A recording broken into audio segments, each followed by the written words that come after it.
Welcome back to my channel Banerjee Mantra. Elvish Yadav के लिए news आ रही है कि नोएडा पुलिस जो है जेल से फिर से उनको कोर्ट में पेश करने के लिए ले गई है। अब ये क्यों पेश करने के लिए गई है, इस पे आज हम बात करते हैं। दरअसल कुछ इनकी धाराओं में संशोधन होना था, जो कि नोएडा पुलिस से काफ़ी बड़ी मिस्टेक शायद हुई थी, किसी भी तरह से हुई हो, अब वो हुई थी। दरअसल 8/20, 8/22, 8/20 जो लगाया था वो गलती से मिस्टेक से लगाया था। 8/20 एनडीपीएस की जो धारा है, जिसमें कहते हैं नशीले पदार्थ चाहे मैरिजुआना हो चाहे कुछ भी हो, वो उसके साथ पकड़ा जाना होता है, जिसमें कि जमानत बहुत मुश्किल से मिलती है। और सीधी बात है कि 1 से लेकर 20 साल तक की उसमें सज़ा निर्धारित होती है। तो ये गलती से लग गई थी, जो कि शुरुआती जांच में ही गलत पाई गई थी। और उसके बाद इस चीज़ को, धारा को हटाने के लिए, यानी कि संशोधन करने के लिए फिर से एल्विश यादव को कोर्ट में पेश किया गया। और जब कोर्ट में पेश किया गया तो वो धारा हटके 8/20 हटके 8/22 लगी। अब 8/22 धारा क्या होती है, जिसमें मैंने अभी पूरा देखा, सर्च किया। उसमें यह होता है कि आप किसी भी तरह से इस चीज़ में, नशीले पदार्थ से इन्वॉल्व है, संबंधित है, तो इस पे 8/20 लगती है। इसमें अगर सज़ा होती भी है तो 1 से 5 साल या 1 से 7 साल तक होती है। और इसमें आदमी जमानत लेके बाहर आके इसको चैलेंज भी कर सकता है, हाई कोर्ट से, सेशन कोर्ट से लड़ सकता है, इस पे हाई कोर्ट पे जा सकता है, बाद में सुप्रीम कोर्ट में भी जा सकता है।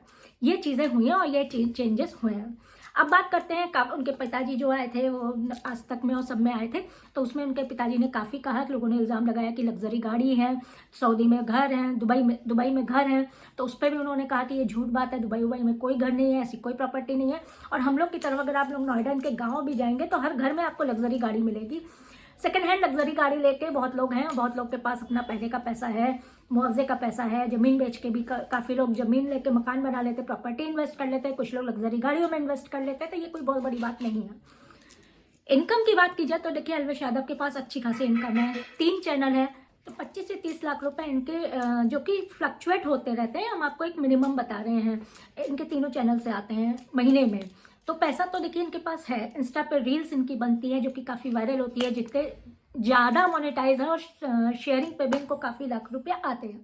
तो ये चीज़ तो कहना गलत होगा कि इस चीज़ पे सिर्फ ये करके इनके पास पैसा आया है, तस्करी करके या जहर की तस्करी करके, एनडीपीएस की वजह से इनके ऊपर पैसा आया है। इनके पास पैसा है और खुद की अर्निंग का पैसा है। ये चीज़ तो पुलिस वाले भी मान रहे हैं और मीडिया भी मान रही है कि खुद की किसी से लूट खसोट का या ऐसा कोई पैसा नहीं है।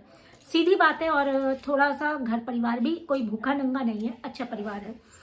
अब इनके इसमें इन्वॉल्वमेंट कितनी है, ये चीज़ सामने आने बाकी। वैसे आज तक वाले तो आज दे रहे थे, सुबह दे रहे थे, ग्लाइड टेस्ट में भी कुछ ना कुछ अंदेशा हुआ है कि शायद ऐसा किया वैसा किया, लेकिन अभी कोई चीज़ का प्रूफ नहीं है। जब तक ये चीज़ प्रूफ नहीं होती, साबित नहीं होती, सिर्फ लगा भर देने से जो भी धारा इनके ऊपर लगी हैं, रेव पार्टी की, इसकी उसकी, या कुछ इलीगल एक्टिविटीज़ की, वो लगा देने भर से कोई मुजरिम नहीं है। साबित करना भी पुलिस वालों को पड़ता है, और वो पुलिस वालों को बहुत मुश्किल आनी पड़ी है इन सबको साबित करने में भी। नो डाउट फैन फॉलोइंग बहुत ज़्यादा है एल्विश यादव की, सब्सक्राइबर बेस, फॉलोअर बेस, ये सब भी काफ़ी ज़्यादा है। सीधी बात है, काफ़ी रियलिटी शोज जीते भी है, और इनकी एल्विश आर्मी भी बनी हुई है। अभी इनके कुछ प्रोजेक्ट्स आ रहे हैं, जो कि OTT प्लेटफॉर्म पे भी आ रहे हैं। कैरी मिनाटी के साथ भी इनका एक शो आने वाला है। कुछ रियलिटी शोज़ में ये जज के तौर में भी आने वाले हैं। इनके प्रोजेक्ट सारे थम से गए हैं, क्योंकि अब ऐसा है तो। और अच्छा, एक गेम इसमें कौन सा था जिसमें S4 S3 है, उसमें भी ये थे, उनका भी इनको हटाया गया है। तो ये चीज़ें इनके करियर पे भी प्रभाव डाल रही हैं। ये जो अरेस्टिंग हुई है, ये जो इनके ऊपर है, इनको आगे भी काफ़ी मुश्किलों का सामना करना पड़ सकता है। इसीलिए कहते हैं, जब आप इन्फ्लुएंसर हो जाते हैं या आप किसी जिम्मेदार ओहदे पे आ जाते हैं, जिम्मेदारी पे आ जाते हैं, तो आपको फूक फूक के कदम रखना पड़ना होता है, वरना आपकी थोड़ी सी भी गलती इस तरह की चीज़ों को बढ़ावा दे सकती है। न तो सब्सक्राइबर्स आपके लिए इस समय खड़े हो पाएंगे, सपोर्ट करेंगे। सोशल मीडिया पे सपोर्ट बहुत लोग कर रहे हैं, हजारों लाखों कर रहे हैं, we support Elvish Yadav, we support Elvish Yadav. लेकिन ये जो सोशल मीडिया का सपोर्ट है, ये कोर्ट में कहीं भी नहीं ठहरता है। कोर्ट में साक्ष्य और तथ्यों पे बात होती है और उस पर बहस होती है। उसके ऊपर कोर्ट का जो माननीय न्यायाधीश है, उनका डिसीजन होता है, और इस पर अभी टाइम लगेगा।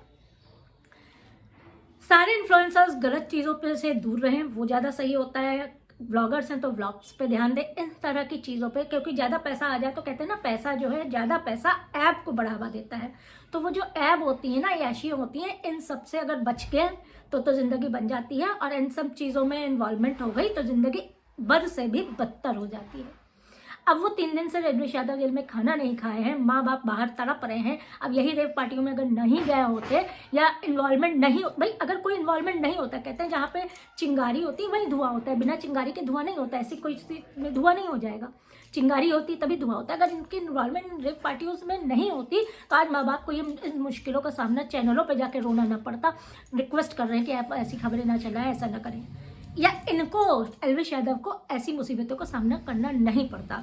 गलत है तो सज़ा ज़रूर मिलनी चाहिए, गलत नहीं है तो किसी बेकसूर को सज़ा नहीं होनी चाहिए। सिर्फ हम लोग का सोचना ये होता है, और ये गलत और सही का डिसीजन या तो एल्विश यादव ही सही बता सकते हैं, या तो फिर कोर्ट तथ्यों पे और साक्ष्यों पे अपना डिसीजन दे सकती है। चलिए आगे इस केस पे, इस टॉपिक पे नज़र बनाए रखेंगे। तब तक के लिए इस वीडियो को लाइक कर दीजिएगा। कमेंट में आप ज़रूर बताइएगा आपकी क्या राय है कि एल्विश यादव सही में इस अपराध में लिप्त है कि नहीं है। स्नेक वेनम केस यानी कि सांपों की तस्करी, सांप के जहर को लेने के मतलब कंज्यूम करने में, पार्टी में यूज़ करने में, उनको पैडलर के साथ थ्रू मतलब डिस्ट्रीब्यूट करने में, क्या इन सब में इनका हाथ है या नहीं है, आप हमें कमेंट सेक्शन में ज़रूर बताइएगा। कहने को बहुत सारी बातें होती हैं, जितने में उतनी बातें, जितने चैनल्स मीडिया उतने बातें अलग अलग आपको दिख रही हैं, लेकिन जो सच होगा वो सभी सामने आना बाकी है।